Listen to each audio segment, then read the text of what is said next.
En agosto de 1957, un estudiante universitario de Shanghái llamado Wu Hongda fue arrestado después de criticar al gobierno en una reunión estudiantil. Su castigo no fue una multa ni meses en prisión. Fue enviado a un campo de trabajo forzado, donde pasaría 19 años de su vida. Este es el sistema Laogai, la red de campos de reeducación que transformó a millones de ciudadanos chinos en trabajadores forzados durante décadas. El término Laogai significa literalmente reforma a través del trabajo. Este sistema fue establecido oficialmente en 1954, apenas 5 años después de la fundación de la República Popular China. El concepto era simple pero devastador. Los delincuentes no serían simplemente encarcelados, serían reformados mediante trabajo físico intenso y adoctrinamiento político constante. Desde su creación, el Laogai se convirtió en una herramienta fundamental para el Partido Comunista Chino, no solo para castigar a criminales comunes, sino también para silenciar a disidentes políticos, intelectuales y cualquier persona considerada una amenaza para el régimen. Se estima que, en su apogeo, la red de campos Laogai albergaba a millones de prisioneros repartidos por todo el país, desde las frías llanuras de Manchuria hasta las áridas regiones de Xinjiang. Estos campos no eran simplemente prisiones, eran complejos industriales y agrícolas a gran escala, diseñados para ser económicamente autosuficientes y contribuir a la producción nacional. Los prisioneros trabajaban en condiciones inhumanas, extrayendo carbón, cultivando té, fabricando ladrillos o ensamblando productos para la exportación. La jornada laboral era agotadora, a menudo superando las 12 horas diarias, con raciones de comida insuficientes que apenas permitían la supervivencia. La vida dentro de un campo Laogai estaba diseñada para quebrar el espíritu humano. Además del agotador trabajo físico, los prisioneros eran sometidos a un implacable adoctrinamiento ideológico. Diariamente, debían participar en sesiones de estudio del pensamiento de Mao Zedong y otros líderes comunistas. Estas sesiones no eran meras clases, sino intensos rituales de confesión y autocrítica. Se esperaba que los prisioneros denunciaran sus crímenes pasados, admitieran sus pensamientos burgueses y juraran lealtad incondicional al partido. La presión psicológica era inmensa. Se fomentaba la desconfianza y la delación entre los propios reclusos. Denunciar a un compañero por alguna transgresión ideológica podía significar una pequeña mejora en las raciones o un trato ligeramente menos severo por parte de los guardias. Este ambiente de vigilancia constante erosionaba cualquier lazo de solidaridad y aislaba a cada individuo, haciéndolo más vulnerable a la manipulación psicológica del sistema. El objetivo final no era solo castigar, sino transformar la identidad del prisionero, erradicando su individualidad y reemplazándola con una sumisión total a la voluntad del Estado. Las torturas físicas, las palizas y la privación de sueño eran herramientas comunes para acelerar este proceso de reeducación. Muchos no sobrevivían. Las enfermedades, la desnutrición y los accidentes laborales se cobraban un alto precio. Aquellos que lograban sobrevivir a sus sentencias salían con secuelas físicas y psicológicas que los marcarían de por vida, estigmatizados como enemigos del pueblo y a menudo rechazados por sus propias familias por miedo a represalias. Aunque oficialmente el sistema Laogai fue abolido en 2013 y reemplazado por un sistema de prisiones administradas por el Estado, muchas organizaciones de derechos humanos denuncian que las prácticas de trabajo forzado y reeducación política continúan bajo diferentes nombres. Los informes sobre los campos de internamiento en la región de Xinjiang, donde se estima que más de 1 millón de uigures y otras minorías musulmanas han sido detenidos, muestran inquietantes similitudes con el antiguo sistema Laogai. Los detenidos son forzados a trabajar en fábricas, a renunciar a su religión y cultura y a jurar lealtad al Partido Comunista. El gobierno chino defiende estos centros como escuelas de formación profesional, destinadas a combatir el extremismo religioso y la pobreza, pero los testimonios de exdetenidos y las pruebas satelitales pintan un cuadro muy diferente, uno que evoca los días más oscuros del Laogai. La historia de Wu Hongda, quien tras ser liberado dedicó su vida a exponer los horrores del Laogai al mundo, sirve como un sombrío recordatorio del poder del Estado para deshumanizar a sus ciudadanos en nombre de la ideología. Su experiencia y la de millones de otras víctimas anónimas subrayan que, aunque los nombres y las justificaciones puedan cambiar, la maquinaria de represión y control en China ha demostrado una notable capacidad de adaptación y persistencia, continuando su legado de reforma a través del trabajo, en el siglo XXI, a menudo oculto tras un velo de secretismo y propaganda estatal. El sistema Laogai se basaba en una lógica económica brutal: convertir a los prisioneros en una fuerza laboral gratuita para el Estado. Desde la minería y la agricultura hasta la manufactura de bienes de consumo, los campos contribuían significativamente a la economía china. Esta explotación económica era un pilar central del sistema, tan importante como la reeducación ideológica. Los productos fabricados en estos campos, a menudo con mano de obra esclava, encontraban su camino no solo en el mercado interno chino, sino también en los mercados internacionales. Empresas de todo el mundo, muchas veces sin saberlo, se beneficiaban de esta cadena de suministro manchada por el sufrimiento humano. La exportación de productos Laogai se convirtió en una fuente de divisas para el régimen, creando un incentivo económico para mantener y expandir la red de campos de trabajo. Este entrelazamiento de represión política y beneficio económico hizo que el sistema fuera increíblemente resistente a las reformas. Para el partido, el Laogai era una solución doble: eliminaba a los elementos indeseables de la sociedad mientras los convertía en activos económicos productivos. La vasta red de más de 1000 campos operaba como un Estado dentro del Estado, con su propia burocracia, sus propias industrias y su propia lógica interna, donde el valor de un ser humano se medía únicamente por su capacidad para trabajar y su nivel de sumisión ideológica. La experiencia dentro del Laogai era una inmersión total en la desesperanza. Las condiciones de vida eran deliberadamente duras para quebrar la voluntad de los prisioneros. Las celdas estaban superpobladas, con apenas espacio para moverse, y la higiene era prácticamente inexistente, lo que provocaba la propagación de enfermedades como la disentería, el tifus y la tuberculosis. La alimentación consistía en poco más que un caldo aguado y un poco de pan o arroz, una dieta de inanición que dejaba a los prisioneros perpetuamente débiles y hambrientos. La atención médica era un lujo rara vez concedido. Las enfermedades y lesiones a menudo se dejaban sin tratar, y la muerte por negligencia era algo común. Este asalto físico se complementaba con una guerra psicológica constante. Los guardias ejercían un poder absoluto y arbitrario, sometiendo a los prisioneros a humillaciones diarias. Las sesiones de lucha, en las que un prisionero era públicamente denunciado y atacado verbal y físicamente por sus compañeros, eran una táctica común para destruir la autoestima y la solidaridad. La esperanza de liberación era una llama débil y lejana. Las sentencias eran a menudo indeterminadas y podían extenderse arbitrariamente por cualquier infracción menor de las reglas. Incluso después de cumplir su condena, muchos prisioneros no eran liberados, sino que eran reclasificados como trabajadores forzados, obligados a permanecer en el campo o en sus alrededores, continuando su vida de servidumbre bajo la vigilancia del Estado.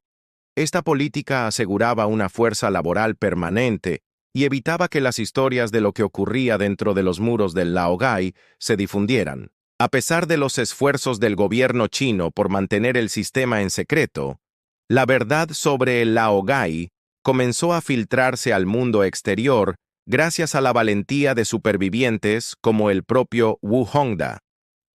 Tras su liberación y exilio a Estados Unidos, fundó la Laogai Research Foundation, una organización dedicada a documentar y exponer los abusos del sistema. A través de libros, documentales y testimonios ante congresos internacionales, arrojó luz sobre esta vasta red de represión. Su trabajo fue fundamental para presionar a gobiernos y corporaciones occidentales para que tomaran medidas contra la importación de productos fabricados con trabajo forzado en China. Sin embargo, la respuesta internacional ha sido a menudo tibia y contradictoria, con los intereses económicos prevaleciendo sobre las preocupaciones de derechos humanos. Aunque Estados Unidos y otros países han promulgado leyes que prohíben la importación de bienes producidos con trabajo esclavo, su aplicación es extremadamente difícil debido a la falta de transparencia en las cadenas de suministro chinas. El gobierno de Beijing niega sistemáticamente las acusaciones, calificándolas de propaganda anti-China, y dificulta cualquier investigación independiente sobre el terreno. Hoy en día, el legado del laogai persiste de formas nuevas y alarmantes. El sistema de crédito social, que monitorea el comportamiento de los ciudadanos y los califica en función de su lealtad al régimen, puede ser visto como una versión digital y a gran escala de la vigilancia y el control social perfeccionados en los campos de trabajo. Aquellos con una puntuación baja pueden enfrentar restricciones en viajes, acceso a empleos y educación, creando una prisión invisible que abarca a toda la sociedad. Los campos de internamiento masivo en Xinjiang son la manifestación más directa y brutal de esta continuidad. Los testimonios de supervivientes describen condiciones y prácticas que son un eco directo del laogai, trabajo forzado en fábricas textiles y de electrónica, adoctrinamiento político intensivo, tortura y la erradicación sistemática de la identidad cultural y religiosa. La comunidad internacional se enfrenta al desafío de cómo responder a estas violaciones masivas de derechos humanos en una era de interdependencia económica global con China. La historia del laogai nos enseña que ignorar la represión por conveniencia económica solo envalentona a los regímenes autoritarios. Las empresas fachada, a menudo controladas por el Ejército Popular de Liberación o por ministerios gubernamentales, actuaban como intermediarias para exportar los bienes, dificultando el rastreo de su origen. Los productos eran diversos, abarcando desde componentes electrónicos hasta maquinaria pesada, demostrando la capacidad de estos centros de detención para adaptarse a las demandas del mercado global. A pesar de las reformas, la esencia del sistema se mantuvo.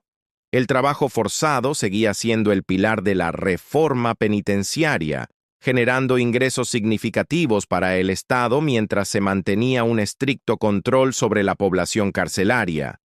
En 1992, CBS News emitió un reportaje mostrando evidencia filmada de productos de exportación siendo fabricados en campos laogai. La investigación causó escándalo internacional. El gobierno chino respondió negando las acusaciones y afirmando que todos los trabajadores en instalaciones penitenciarias eran remunerados justamente. Pero documentos internos filtrados posteriormente contradijeron estas afirmaciones, mostrando que los prisioneros no recibían salarios o recibían cantidades nominales. El campo de Nampu, en Shanghái, era uno de los más orientados a la exportación. Este campo producía artículos de plástico y componentes electrónicos simples. Los prisioneros trabajaban en líneas de ensamblaje básicas. La producción estaba organizada al estilo manufacturero moderno, con estaciones de trabajo especializadas y sistemas de control de calidad. Los productos pasaban por inspecciones antes de ser empaquetados para exportación. A raíz de la presión internacional, en 1994, China abolió oficialmente el término laogai y lo reemplazó por la palabra prisión, jianyu. Sin embargo, activistas y exprisioneros como Harry Wu argumentaron que este cambio fue meramente cosmético. La estructura fundamental de trabajo forzado y adoctrinamiento político persistió bajo una nueva nomenclatura. La modernización de las instalaciones penitenciarias continuó, y la conexión con la economía global se hizo aún más intrincada. utilizando complejas redes de subcontratación para ocultar el origen de los productos. La evidencia recopilada por organizaciones de derechos humanos siguió mostrando que las condiciones laborales en muchas de estas prisiones no habían mejorado sustancialmente y que la explotación de los reclusos seguía siendo una práctica sistemática integrada en la vasta maquinaria industrial de China. Si quieres recibir información de esta clase, favor suscríbete a nuestro canal. En el año 2005, informes académicos de universidades europeas mencionaron la existencia de más de 1000 centros de este tipo, cada uno con miles de internos. Aunque el gobierno negó que se tratara de trabajos forzados, las pruebas fotográficas y documentos filtrados mostraron que la producción estaba directamente conectada con empresas estatales y privadas. Los castigos eran severos para quienes se negaban a trabajar. Los testimonios hablan de aislamiento prolongado, reducción de alimentos y sesiones de reeducación ideológica. Estas medidas eran presentadas como métodos para corregir el pensamiento y reforzar la disciplina. Dentro de los muros, la rutina transformaba a las personas.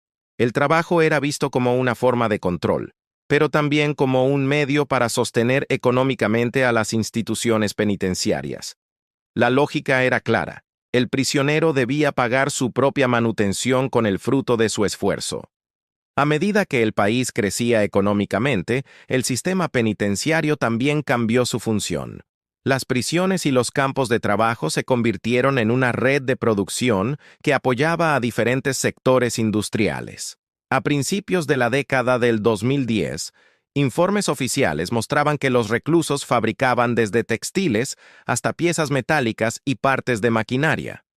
La idea del trabajo como castigo fue reemplazada por una visión de productividad. Cada prisionero debía ser autosuficiente, producir su alimento y contribuir a la economía del país. En muchas prisiones, las cocinas y los cultivos eran mantenidos por los mismos internos. Lo que se cosechaba servía para alimentar a la población carcelaria y los excedentes se vendían a empresas externas. Se registraron casos en los que los prisioneros eran trasladados temporalmente a talleres de producción fuera del recinto, bajo vigilancia constante.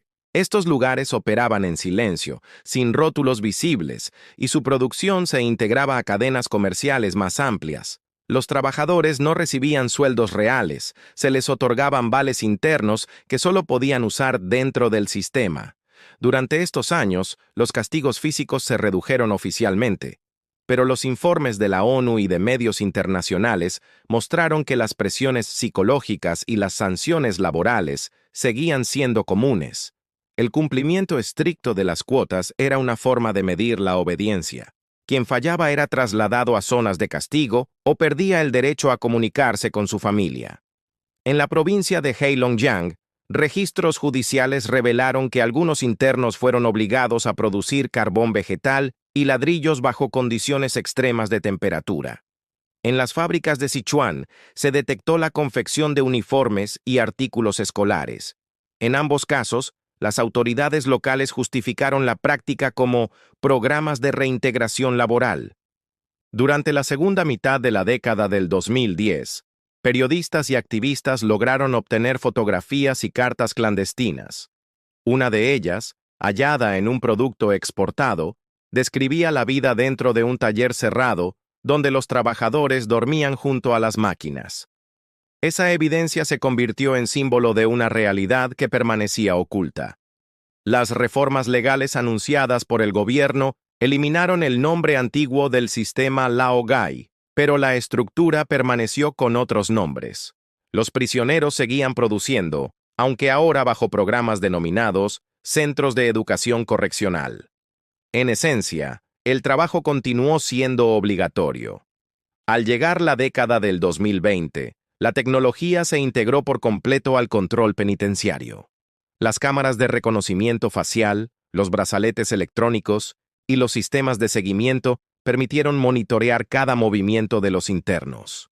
Este control riguroso garantizaba que ninguna hora de trabajo se perdiera. Los informes del Ministerio de Justicia mostraron que cada prisionero debía cumplir metas de productividad. los registros eran digitalizados y los resultados influían en la reducción de condena. La productividad se convirtió en una nueva forma de castigo. Quien producía más tenía derecho a mejores raciones de comida o a breves momentos de descanso. Las fábricas dentro de las prisiones comenzaron a fabricar productos tecnológicos básicos. Algunas ensamblaban cables, empaques y piezas de dispositivos electrónicos. Los contratos con empresas locales eran administrados por intermediarios del Estado. Los prisioneros, aunque eran la mano de obra principal, no tenían acceso a los beneficios económicos que generaban. En las regiones del noroeste, donde existían centros de reeducación adicionales, se documentó el uso del trabajo forzado como medida de control social. Investigaciones internacionales mostraron patrones de producción similares: jornadas extensas, poca alimentación, vigilancia constante y ausencia de salarios. El gobierno defendía estas prácticas como parte de un sistema de reformación laboral. Las declaraciones oficiales insistían en que los internos participaban voluntariamente. Sin embargo, las pruebas mostraban lo contrario. Los horarios eran impuestos, las metas obligatorias y los incumplimientos castigados. En los últimos años, los testimonios de exprisioneros han permitido conocer detalles de las rutinas diarias: levantarse antes del amanecer, formar en silencio, recibir una breve porción de comida, marchar hacia el taller y repetir movimientos durante todo el día. El agotamiento era tal que muchos dormían junto a las herramientas para evitar sanciones por retrasos. El trabajo, que debía ser parte de un proceso de reinserción, terminó siendo un instrumento económico del propio sistema penitenciario. Cada prisionero producía su sustento y, al mismo tiempo, sostenía el funcionamiento de la prisión. Era una estructura cerrada, sin posibilidad de escapar del ciclo. Hoy, a mitad de la década del 2020, la situación apenas ha cambiado. China sigue siendo uno de los países con mayor número de prisioneros del mundo. Las reformas legales recientes mantienen la idea del trabajo obligatorio como parte de la corrección moral. Los informes más recientes señalan que los internos continúan produciendo una amplia variedad de bienes: ropa, utensilios domésticos, artículos de papel, herramientas y piezas industriales. El sistema está diseñado para que el prisionero pague por su existencia. Cada comida, cada prenda, cada servicio dentro de la prisión tiene un costo que se descuenta del valor simbólico del trabajo realizado. En algunos centros, se calcula que los internos trabajan más de la mitad del día solo para cubrir su alimentación básica.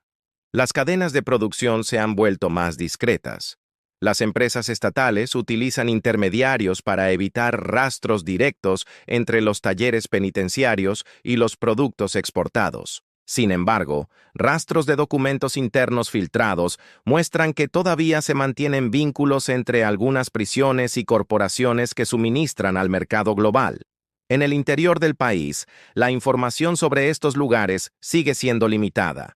Las visitas externas son controladas y los reportes oficiales hablan de centros de educación laboral moderna. Pese a los cambios de nombre, la lógica sigue siendo la misma: disciplina, productividad y control. Los castigos no siempre son visibles. A menudo, el mayor castigo es el silencio. Un silencio impuesto por el aislamiento, por la repetición del trabajo, por la ausencia de libertad y por el deber de producir para sobrevivir. A lo largo de 25 años, el sistema penitenciario chino ha cambiado de rostro, pero no de esencia. Los prisioneros siguen trabajando, siguen pagando su comida y siguen cumpliendo una función que mezcla castigo, control y economía. Entre los muros, la vida se mide en cuotas, en piezas terminadas, en horas de esfuerzo que no dejan huellas fuera de las rejas. Y mientras el mundo mira hacia otro lado, los talleres continúan funcionando, alimentados por el trabajo invisible de quienes, incluso privados de libertad, deben seguir produciendo para poder comer.